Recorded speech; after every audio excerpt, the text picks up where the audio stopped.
'cause you have friends. Don't give up, you're not the only one. Don't give up, no reason to be ashamed. Don't give up, you still have us. Don't give up now, we're proud of who you are.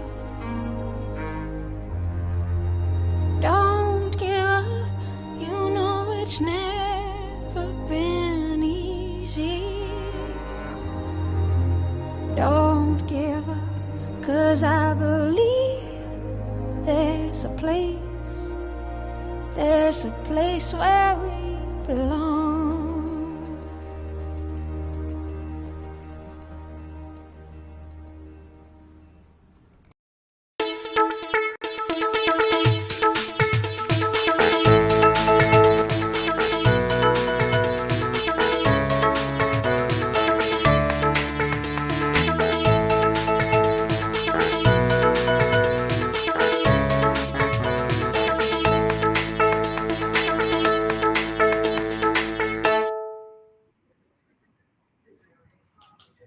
Hi, everybody. John Self. It's great to have you with us this afternoon. It's the first office hours for 2025, the 15th. We took the month off of December, or took some time off in December, sort of retooled, and it was great to be able to kind of think about content without all the pressure of producing a newsletter 5 days a week and 2 hours of video content.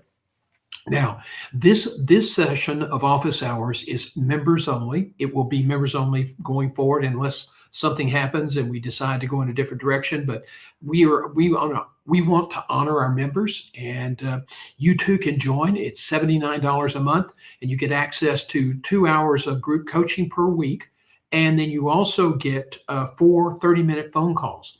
Now, for those of you who've done job search before but just need to brush up on what it takes to be successful in the job market today, that's $79 a month, and the services we provide in that context will probably be enough for you. Now, if you want to buy additional services, we can do that. And in a few minutes, I'll try to work over here and get a slide before we end the show today to give you some comparisons. But everything you get as a member, whether it's the high ticket offer, $9,000 or $9,000, you get 40% off. Plus, you also get a discount for certain of these items for cash payment. In other words, one-time payment, and you get the 40% off the regular price and the cash discount price. So it's a really good deal. And a lot of people say that one-on-one coaching is still very, very helpful. A lot of people really require that sort of additional attention. But I think it's a way of the future. And let us know what you think. So that's where we are today, and I want to now get busy and talk about our subject today. And I hear this all the time. I didn't think it could happen to me until it does. And we are entering some uncharted territory. A lot of people are happy with the election results, and God bless. There are a lot of economists, there are a lot of bankers, and a lot of business people who are taking a wait and see attitude, not because they have any ill will against the incoming president, Godspeed to him, but they are saying, his tax plan could cause an increase in the deficits, probably will, since they very rarely pay for themselves, and they didn't last term that he cut the taxes. So that's just a fact of life.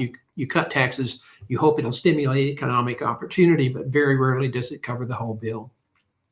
Secondly, tariffs across the board will be somewhat detrimental to the economy. A lot of economists say, we'll be collecting some more money, but this is all going to get passed on to consumers. So a deficit, consumer prices increases, trending down a recession, and I assure you what you'll get then is layoffs.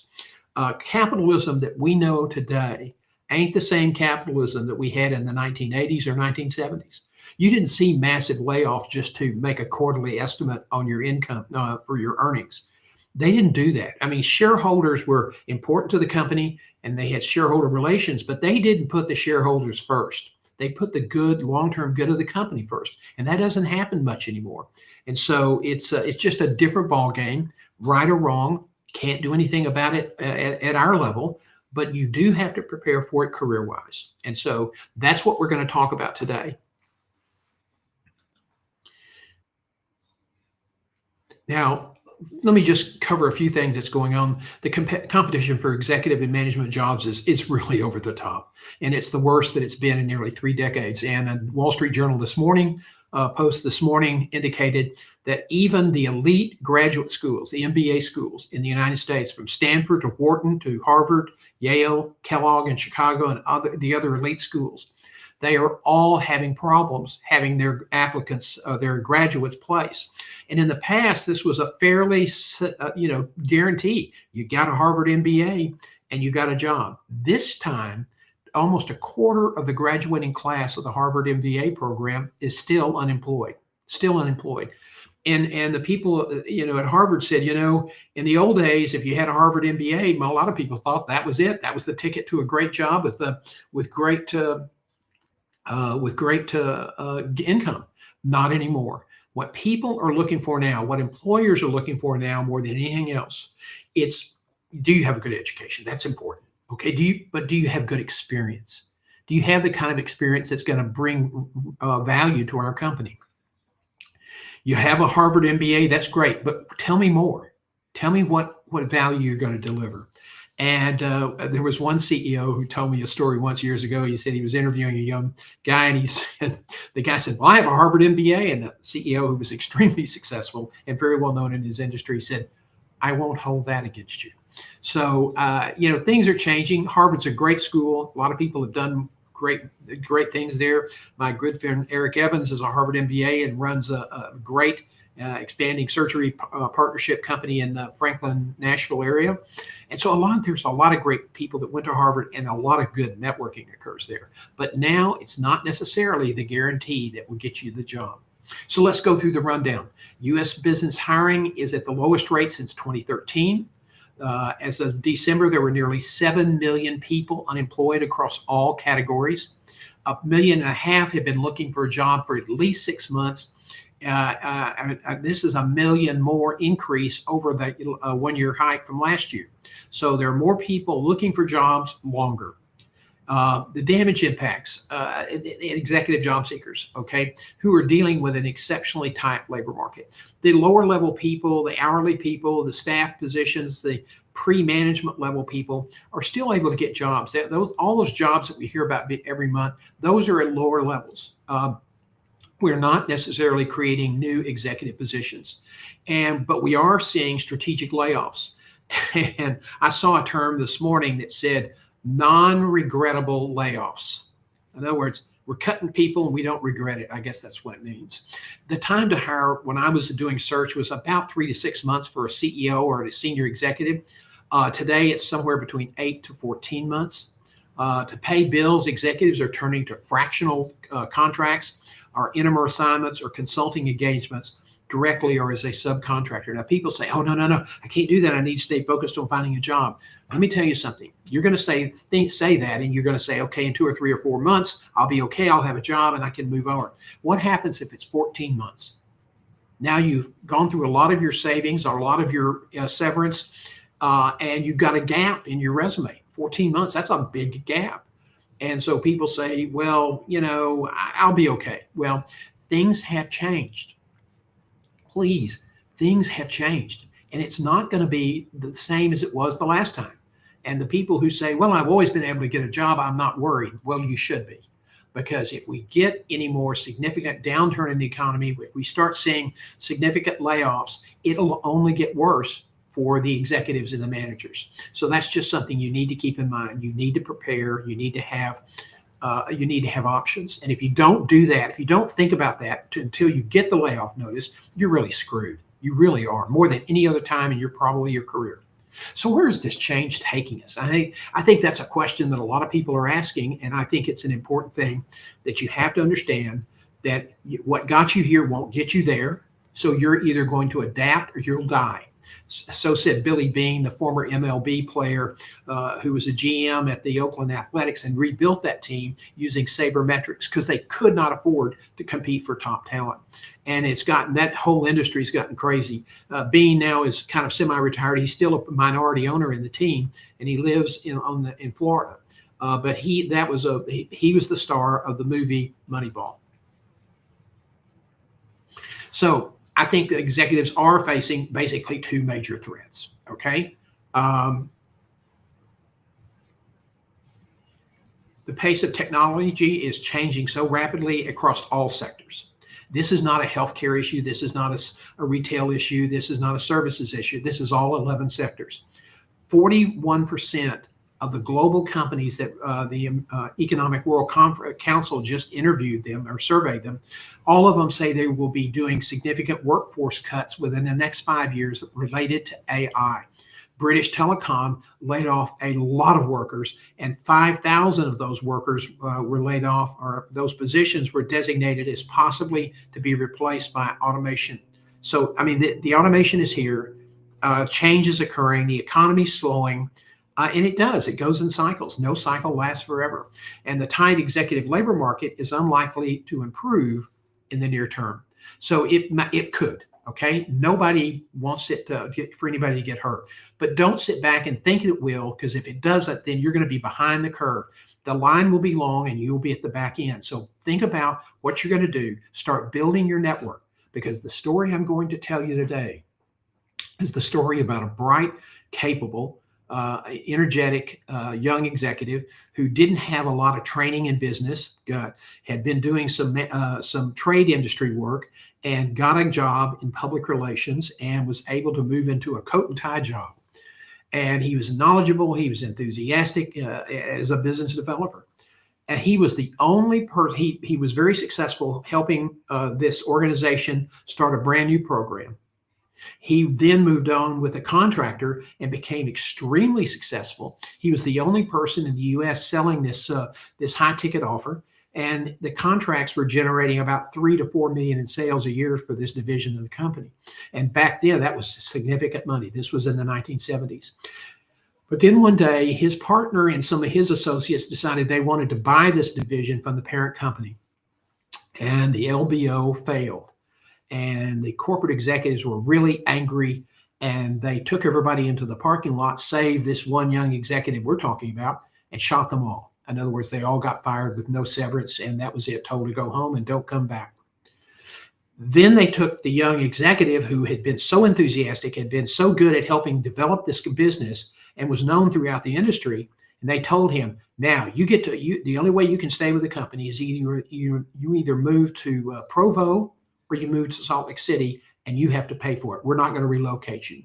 And of course, this young executive refused. About 3 or 4 days later, he got a phone call from his assistant, who was a marketing assistant, who made some of the initial phone calls and set up meetings with some of the executives that we were selling to. And he was told that he no longer had a position with the company effective immediately. He had no severance. And it was a little bit of a shock, because this person had not been in business that long.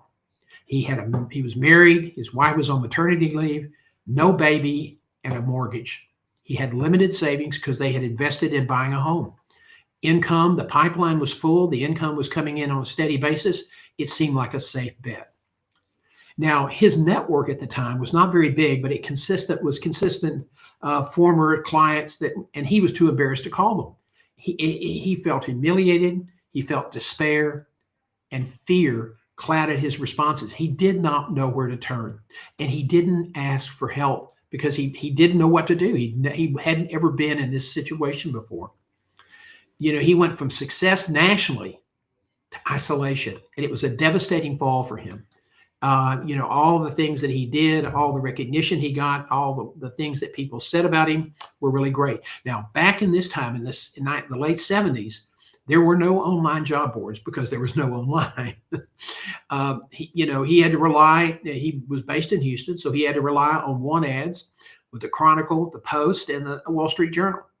And everything was done by snail mail or fax, but mostly snail mail. And the newspaper want ads, that was just a tough way because a lot of those newspaper want ads were all blind ads, and you didn't know who you were applying to. There was a little bit of networking, word of mouth, and that was really networking by luck. And there were some informal primitive networking groups, but the whole concept of networking, where we are today and what it was like when this young man was out in the marketplace trying to find something, watching his money go down the drain, watching his wife become more agitated and more irritated. And at one point, it's like, why did you screw up? What did you do wrong? Because it became an issue of you're not providing the support. And he went into a deep, deep depression. He had the raw skills for sales networking, but he lacked the insight to transfer these skills to find a job. And when he did finally land a position that he just heard about just almost by accident, he made a huge mistake because he didn't know. He didn't ask the right questions. Essentially, he was a salesman. He accepted an offer from a sales manager for this company, and it was a company run by very conservative financial people, and they didn't know what to make of these two sales guys that they had brought in to try to help grow the company. It was a train wreck of a fit, and within weeks, this young man knew it. He had been in some organizations where he was valued, and now he was in an organization where he was viewed as a problem. Fortunately for him, 6 months later, his former boss called him and said, "Hey, I want you to come back. I've got some things going on. I think you can help me. Would you be interested?" Now, here's the interesting thing. He came back. He was extremely successful again. He got so busy developing this division for his former boss, and they were fabulously successful. A 2 or 3 state operation. But 8 years later, disruption happened again, and he did not have the network that he needed to have to make the change successfully.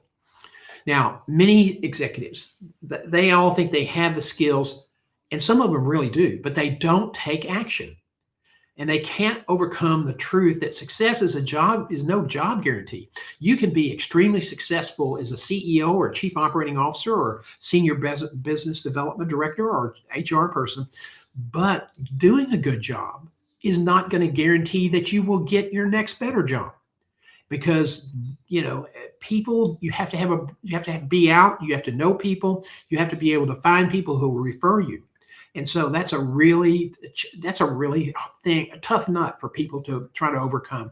They've done a good job, so they think that, okay, I'm going to be able to get a good job because I did a good job, and that's just not happening. You have to adapt to the new rules. Keep in mind that 70% of most of the really good jobs are not even listed anywhere on the internet. They're filled by referral. So after 24 years of being a loyal employee, okay, this individual created his own career security. He formed his own company. And it was scary, he said. It was really scary. And there were times when, money ran really close, and his wife was back working, but that didn't make it any less stressful in the relationship.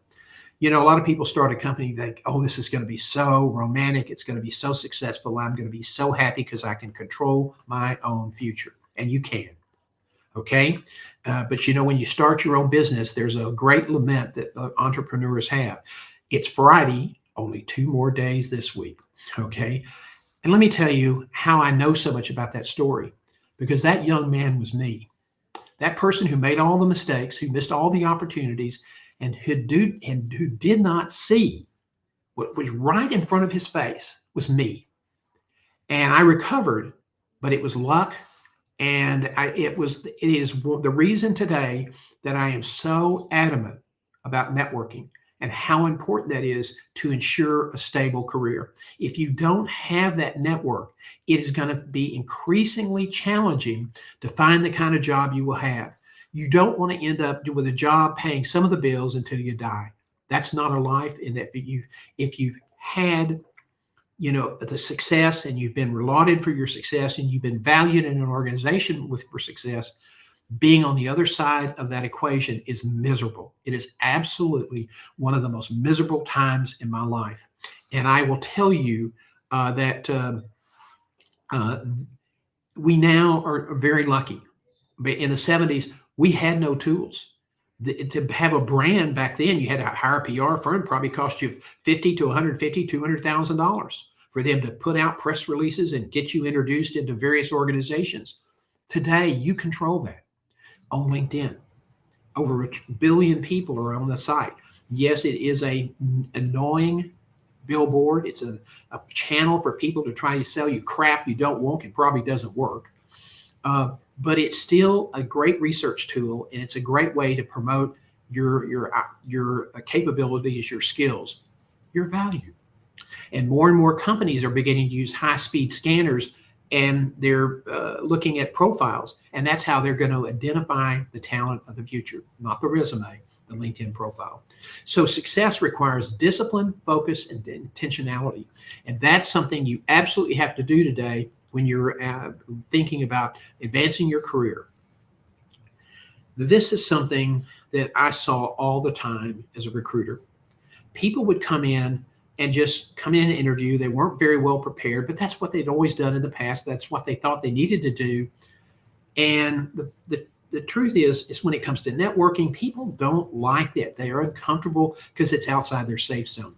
I don't like to be called, so I'm not going to call somebody else. The great psychological theory of transference.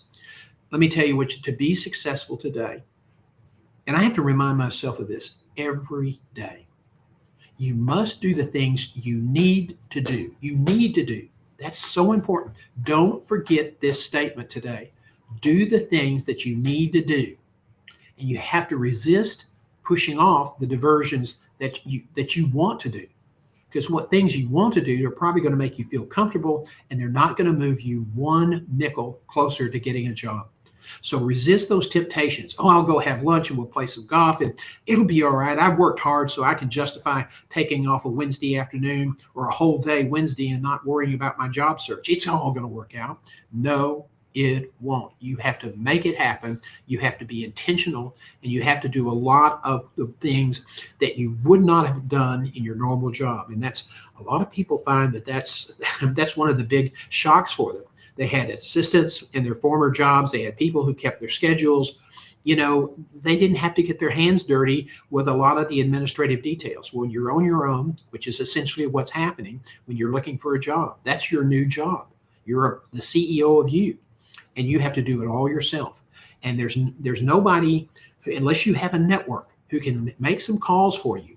It's a lot easier to go meet someone if somebody in the industry that you know that person knows and is respected, ask them to meet with you, and you go there, and there's a camaraderie, there's a sense of openness. Why? Because the guy you're meeting with knows the person you know, and they don't want to create any friction. So they're going to give you courtesy and the time to make your case and try to help you. Now, you're going to meet with a lot of people who can't hire you. That's just part of it. But you have to always explore what they know, who should you be talking to, what are you hearing about other companies that might be hiring. I mean, you have to do this. There's no magic answer here. And if you're not doing the things you need to do, you're going to really have a long job search. And I know some really, really great people who are great CEOs that, some in industries, the CEO kind of becomes a political lightning rod. And if you don't do your networking, if you don't have a network that's aligned with what your career goals are, if you don't have a network that's relevant to what you're trying to accomplish, you're in trouble. So now let's look at the 5 steps that you must take to avoid a costly career disruption. Well, number 1, know thine own self. Hamlet, that was Polonius, that was one of his lines in Shakespeare's Hamlet. Know thine own self. Essentially, what we're saying is, what are your strengths? What's your value? And you need to sit down, perhaps with somebody who doesn't know you as well, to do a SWOT analysis, which is strengths, weaknesses, opportunities, and threats. Well, you don't have a job, or you may lose your job, so that's a pretty damn big threat. Then the next thing I would do is, and I've had this in the past, and not as much now because I'm more out of the mainstream, but have a board of advisors. Now there are people I talk to all the time who are great people, very successful in their fields, but I don't really have a formal board of advisors like I did when I was earlier in my career. But have people that will agree to give you advice, that will take your phone calls, that will buy into helping you with your career. And that's kind of a core networking group, but you want people that you can trust and who will tell you the things that you might not want to hear. So the next thing you need to do is really clarify your value. When you ask the question, tell me about yourself, most recruiters, unless they are two steps away from being brain dead, do not want to hear you walk through your resume. Theoretically, hopefully, God, I hope, they've already read the resume. They want to hear something about you. They brought you there because they're looking for a reason to hire you. And so what you need to do is have a value brand statement or a value proposition. Nancy Swain, who used to work with me and we spoke frequently at the American College of Healthcare Executives Congress, was a brilliant person who pioneered this concept. I mean, people understood you. You have to understand what you're good at and strong, but it was a different approach. It was not about knowing it internally. It was about communicating that, because the old elevator speech was solely based on all the places you've been, and very little about all the things you've accomplished. And people now are more interested in your accomplishments. And so if somebody says, well, we'll work on your elevator speech, dig your heels in, because that person's probably a little out of date. Okay. 5 steps that you need to avoid those costly mistakes. Understand your value and develop a value brand statement. Now, we help people do that all the time. It's not really expensive. You can download the worksheet from our website at johngself.com and go through it. Hey, if you've got it pretty much under control and you just have some questions, go to our website, go to the bottom of the page and talk to John and schedule a call. Okay. Don't try to sell me anything when you call, because I'm not going to try to sell you anything, but I'll answer your questions and try to help you move along with your search. The next thing you've got to do is define your brand. And again, don't misunderstand me here. You have to resist the urge to conform to be like everyone else. Here's a little example. I was a traditional dresser. That's just something one of the people who was my early mentor said, you gotta look a little bit better. I mean, you've got suits on and all that other stuff, but this is not the Mod Squad time. And he introduced me to Brooks Brothers, and I became a really loyal devotee of that brand. Back then, they had something called the sack suit that was the classic 3-button suit with a rolled over button showing on the lapel. And it was called a sack suit. The 386, it was called 386 because it cost $386, which was not an outrageous amount then. A good suit now is anywhere from $1,500 to $2,500 or more. But, he said, dress the part. Even if you're going to West Texas or someplace else, dress the part. If they're going to turn over their business to you, if we're coming in to do a takeover, if we're coming in to provide costly consulting, you got to look like you've been successful, and you've got to look like that you're somebody they will trust.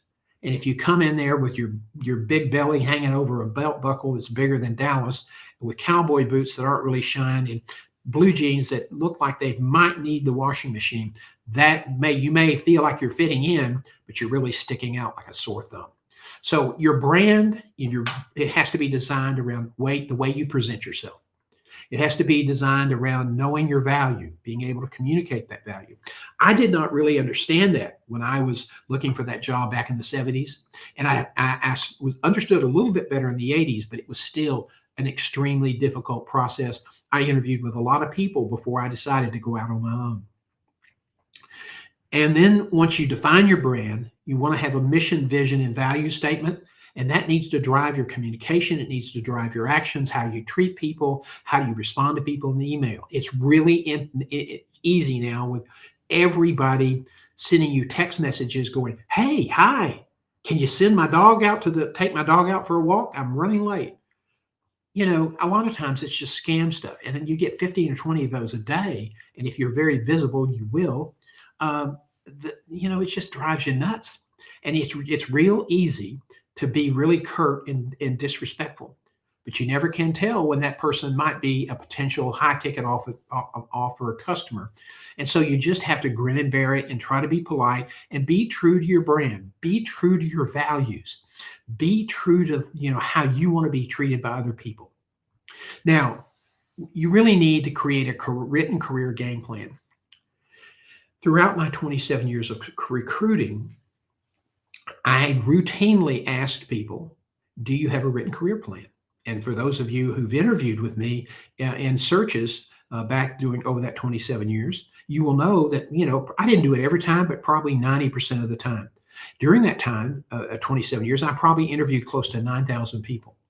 And so I have a pretty good handle on the status of written career plans versus those that don't do written career plans. Oh, it's right up here. Nope, that's not up there. That's an intention or a dream. It's not a plan with actionable accountability points. You need to do that, especially in this market. A written career plan will make you more intentional. If you are not intentional in this market, you will get overrun or pushed to the side of the road, and you'll end up doing something just to pay the bills. Don't let that happen to you. I've seen it happen to too many people. And as I said earlier, I know 6 or 7 really talented leaders that are now reluctantly retired. And some of them are retired 55 years old because they didn't have a network and the industry was moving on and changing rapidly and they couldn't find a decent job. So you want a career plan and you want to build your network around that plan. Don't work over here doing network on the side, okay, and think that it's going to be something that you absolutely you don't need to worry about because that network will help you. But if it's not aligned with your plan, well, let me tell you something. I I think that you're going to be in a situation where you're not going to really really like what happens to you. It's going to be sort of a rainy day, if you know what I mean. So that's just something that you have to do now. You have to have a plan. It has to be in writing. It has to have actionable accountability steps. It has to have options. If this happens, I'm going to do this. If this happens, I'll go this way. And then you need to have contacts that are in line with where you're going with your life and with your plan. One of the biggest reasons people don't do a plan? Well, it's going to change. No kidding. I've cleaned that line up a little bit. No kidding. Just like every corporate plan changes and it's revised every year or every 3 to 5 years. Yes, it'll change. Yes, you will change your mind about, I want to be a CEO of a health system or a manufacturing company. You may change it 2 or 3 times. You know what you do when you change it? You change your plan, you change your goals, you change your strategy, you adapt. If you don't do any of that, you're going to die on the marketplace in a figurative sense, not a literal sense, but a figurative sense. So you must adapt. So you have to have a plan, and that's part of the adapt or die formula. What do you want to accomplish? What role do you want to work at in your life? Where do you want to be? How do you want people to see you? How do you want people to talk about you? And when you do have that memorial service for you after you pass on, are they going to be happy and laughing and talking about what a great person you were and how you cared about people and how you achieved your goals? Or are they all going to be, or the small crowd, are they just going to be there because they felt obligated to be there? So those are things that life can get away from you. So that's a way for you to be sure that you keep discipline and keep focused on the right things, that you plan strategy, and that one of your goals is to do the right thing even when no one's looking. So that's one of the important reasons to have a plan. Do you get to the end goal?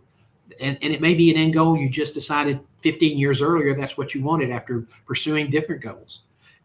Okay, fine. But change the plan and change your direction and then start building a new network to help you in this new direction. When you do something, you always have to think, will this connection help me accomplish my goal? Okay? And you have to integrate your advisors to help guide you. Now, one of the things that we did some checking, and one of the things we found was that 41% of the people said that they wish they had more time to network. And everybody said networking is so important to finding my next job. I can tell you, based on all my experience, that what people think is networking and what networking actually is, it's night and day. If you are a real true networker, you are aligned strategically with your direction. You're aligned with what you want to accomplish. And the people that you're connecting and bringing together are going to be people that you can help and they can help you. So if you get a connection from somebody in Seattle, Washington, who's a financial advisor, they have no interest in your career. I hate to tell you that, but they don't. All they want to do is sell you crap that you could buy probably locally from somebody you know and trust. So don't do that. You know, the LinkedIn opened up, it gave a lot of people permission to jump in your face and try to sell you crap. Don't do that.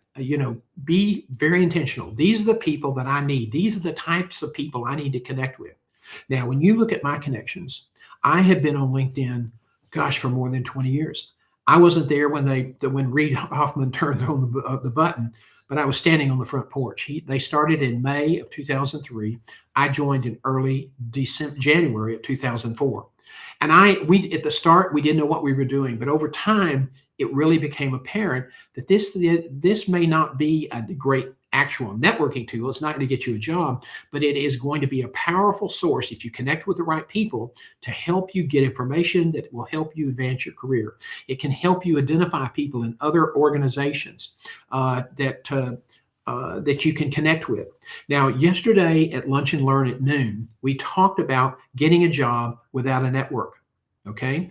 And I've gone through that. And I can tell you that what I did in 1979 and what I did in 1987 will not work now, not even close. As my granny used to say, not only no, but hell no, So don't think don't make the mistake of saying, well, I've always done okay in the past and it'll work out this time too. No, it won't. This is really different this time. Now, I love this quote. It's all things are created twice, first mentally and then physically. Mentally, you have the vision in your mind. Physically, you write it down. And I think the key to creativity, and I agree with this, is to begin with the end in mind. So it's called reverse engineering, a blueprint that you start at the end and work your way back. And when you change goals or if something changes, you do the same thing, you work your way back. And that's a Stephen Covey quote, and I think it is so appropriate to what I believe and what I talk about. One of the other things that people do is they have a tendency to want to have a mate in life. And one of the things people don't do before they have that mate in life is they don't sit down and have the conversations about what it means to be in certain types of careers. So if you're a city manager, and that's really the thing you love doing with your life, your wife or your partner or your spouse, your husband needs to understand that you're going to probably be moving every 5 to 7 years. If you're a Protestant pastor, it's 3 to 5 years. We used to laugh in the Methodist church that the pastor got in the smaller churches. He got moved every 3 years, whether he needed to or not. School superintendents, the average tenure is about 5 years. And the last 3 of those will probably be political hell. Hospital CEOs, 3 to 5 years. Chamber of Commerce executives probably has more job security, 6 to 9 years. And even physicians, a lot of physicians make 1 to 2 moves earlier in their career over about an 8 or 10 year period. So you please have those. If you're young and thinking about making that big leap in life, or if you're, a late bloomer, you need to have that discussion so that you can say, look, this is what I do. I really love doing it. I want to continue doing it, but we're probably going to have to relocate. And so if you're looking at marrying someone who has a profession that needs to stay in a certain town, then you really have some hard decisions to make. Who's going to make the change? So those are just things you need to consider, but they are also integral to managing your career. And part of the problems I had in the late 70s, I wasn't able to move. I had a spouse that was fairly entrenched in her nursing career and would not move. And so I had to try to use Houston as a base. And I tried to find other jobs in Houston, but if you've been with one organization, the others that are in the same industry generally don't hire you. Okay. I'm now in Tyler, Texas, a beautiful city, about an hour and 20 minutes east and southeast of Dallas. We have two big health systems here. We have a medical school here. We have three colleges here. We have an oil and gas industry and a burgeoning tech industry. And I will tell you that if I was a healthcare executive as a senior officer and I got fired, there is no way in hell that I would get a job in Tyler. I'd have to relocate. So those are the kinds of things that you have to consider in life. Crap happens. People, fire people for bull BS reasons. But if you're fired for whatever reason and you have to make a relocation, this is a tough deal. One of the things you do with planning is you get your family involved in the process. And this is what we talked about yesterday. So please, you can find this video on YouTube. I think it's also on the Facebook page for either Guiding Your Career or Your Career Community. But probably I know it's on YouTube. So go watch that. It's about an hour long, and it teaches you how to attack your job search geographically, identifying organizations within the geography, and you want to pick areas where you have multiple targets, and then how you ring that target with connections externally and internally. And you want to get to know people who are senior to you, peers to you, and subordinates to you. Sometimes the subordinates, when you really connect with them, they're so flattered that somebody of importance wants to connect with them. They are great people who will give you intel without too much prompting. So, that's the kind of hard work you have to do. If you don't have a network, if that network's not aligned with what's happened in your career, then this is a harder way to do it. And rejection is a fact of life, but it can lead you to find the job. If you try to sit there and use the job boards, you have a 5 to 7% chance. Some people say 3%, but a 5 to 7% chance. Now let's continue with the 5 steps to avoid costly disruptions. 3, create a career networking using networking 3.0 steps. Now that is what I've been talking about, aligned with your written plan. The Dunbar rule is that 135 to 150 connections is all any one person can manage and build a relationship. Because connections don't find a job, relationships do. And you need to be very strategic in selecting your connections in concert with your plan.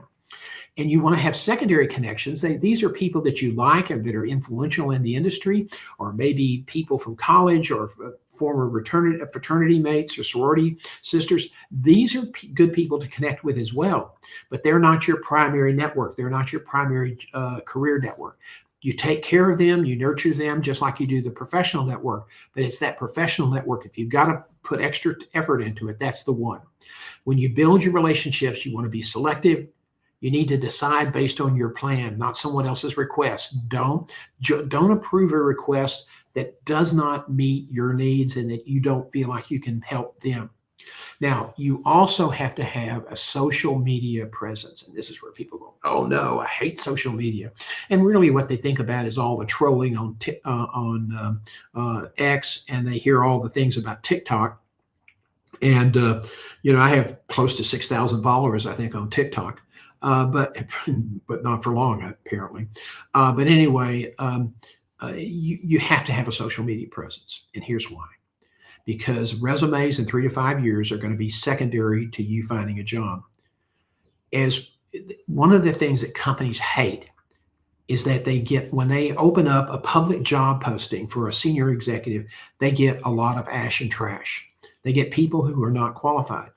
Even when they hire a search firm, they still see people that aren't necessarily culturally aligned with their organization, because search firms typically don't pay that much attention to it. And so that's just something that that's happening today. And so what are companies doing? Well, applicant tracking systems that came to the market in the late 90s opened the door. They were able to use automation to screen resumes. Now, I know most of you don't like applicant tracking systems, and if you had a choice of burning books or burning ATS, you'd burn ATS. It's also called applicant tossing systems. Those are not going away. They're here. Now, they are getting better as they learn how to do more nuanced algorithms, okay? But the next thing they're doing now is, in order to slow down the spend on recruiters, either agencies or retained search firms, A lot of large corporations, health systems, and other big organizations are now hiring at LinkedIn to produce an algorithm for a specific job, and then they search the thousands and thousands of LinkedIn URLs profiles to see which one of those people would be the best fit. So now you have to understand that a minimal LinkedIn profile ain't going to hack it. You have to be able to show where you worked, and you have to show your value. You have to show your accomplishments. I know you were brought up not to brag about yourself, and in this case, if you don't brag, who will? No one. You'll be invisible. So you have to be prepared to have a robust LinkedIn profile. You're going to have to learn how to use video. Okay, people get really antsy now, but this is just a fact of life. Mike Moncrief, who was a county judge back in the day in Fort Worth, they were doing this big public policy change, and a lot of people were not very happy, but he was determined that this change would improve emergency services in Fort Worth, and he was determined to make it happen because it was a real mess. And he told all the people that were mouthing and complaining and yelling and screaming, gentlemen, the train is on the tracks. You're either on the train or you're on the tracks. And that's kind of where we are today. You're either going to adapt and learn the social media rules and learn how to do it in a professional way. You're going to learn how to use video to help people get educated. You're not selling, you're educating people to your value. The people who do that, do it well, are going to be the people that move to the top. And I can still hear a whole slew of executives. How did that guy get the job? He's a dumb butt. He's worse than anything. He worked with me a long time ago, and I almost fired him twice. I can't believe he just got that huge job with that huge salary. You know why he got that job? Because he was more aggressive than you in building his brand and finding the right people to help him get to that point. Now, that person only lasted 5 years, but when he did get fired, he walked away with an armed car full of money. So who's the joke? Where's the joke today? It's the joke's on you if you don't do the things that you need to do to be the right person to get the job. Don't let the laggards who get out there and out hustle you take the job that you deserve. So do the darn stuff that you have to do to get the jobs you deserve. Do what you must do, not what you want to do. Do what you need to do, not that stuff that makes you comfortable. The other thing I want to suggest is you've got to keep moving forward with continuous education. Now, a lot of people, that means they go to one conference a year. No, that's not what that means. You may go to that one conference because you got to get certification credits or whatever. But what you really want to do is watch a lot of videos, because there's some really interesting people talking about interesting ideas, and it's free. You don't have to get on an airplane. And there's a lot of virtual presentations now. Some of them have been recorded several years ago, but they have great insight. Read, okay, or get audiobooks and listen when you're commuting in the car. That's how you have to stay current. You can't just rely on what makes you comfortable. Continuous improvement means expanding your knowledge and being willing to innovate, because if you don't innovate, you're not going to be adapting and you will die. Now, if you have questions, we're really here to help. I enjoy doing this work. I absolutely love coaching. I love doing these sessions, and we're beginning to get a lot of people watching them on replay now. We will schedule a free Zoom or telephone call or email. You just go to my website. That circle is at the bottom of the page, and it's called Talk to John. And I'll be happy to give you 30 minutes of my time to answer any of your questions. When you call, I'm not giving you a sales pitch. You have questions, I'm going to give you information. If you want to ask me about our product or our services, I'll be happy to give you some basic information. But this is to help you, not to sell you something that you may not need.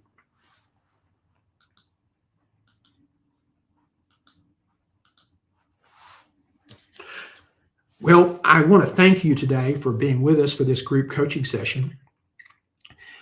I think this membership program that we're trying to build, I think really has a lot of value, and I'm excited about it. I enjoy doing the one-on-one coaching, but I also know that a lot of people, they don't have the money.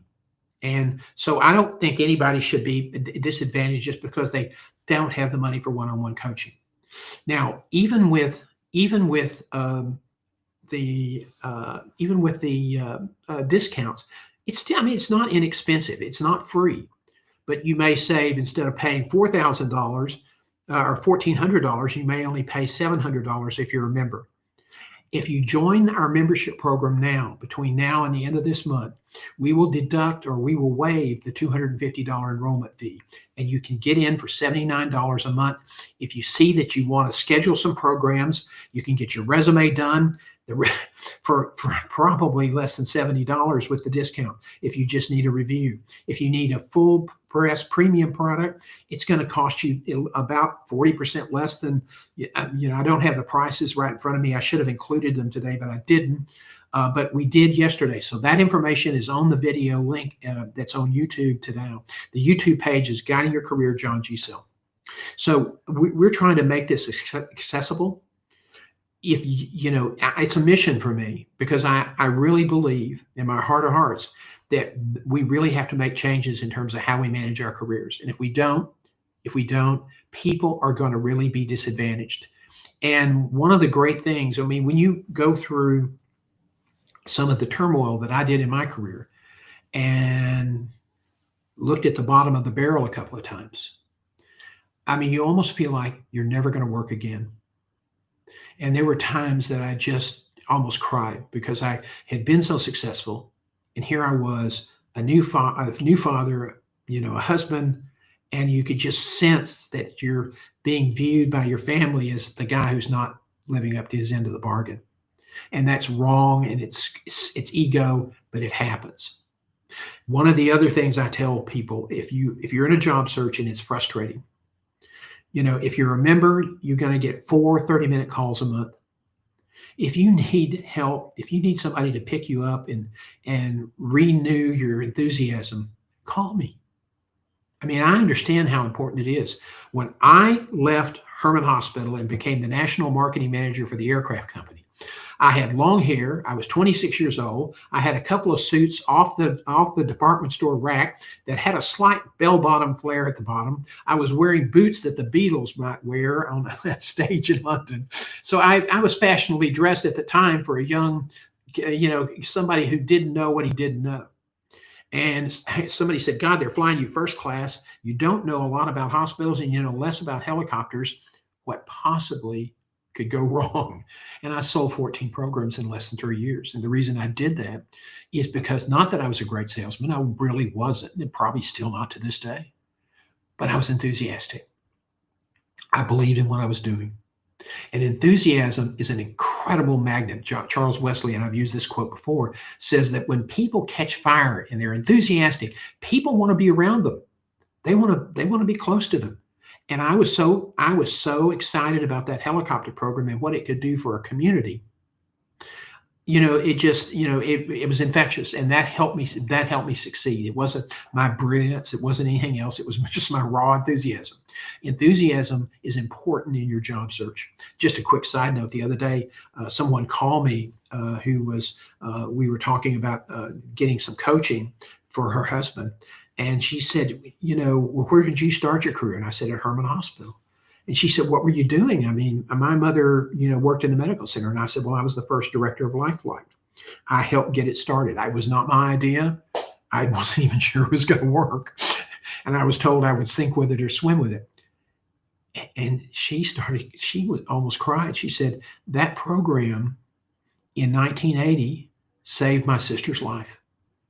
And she said, thank you. Thank you for the hard work that you did to make that successful, because my sister would probably not be alive today.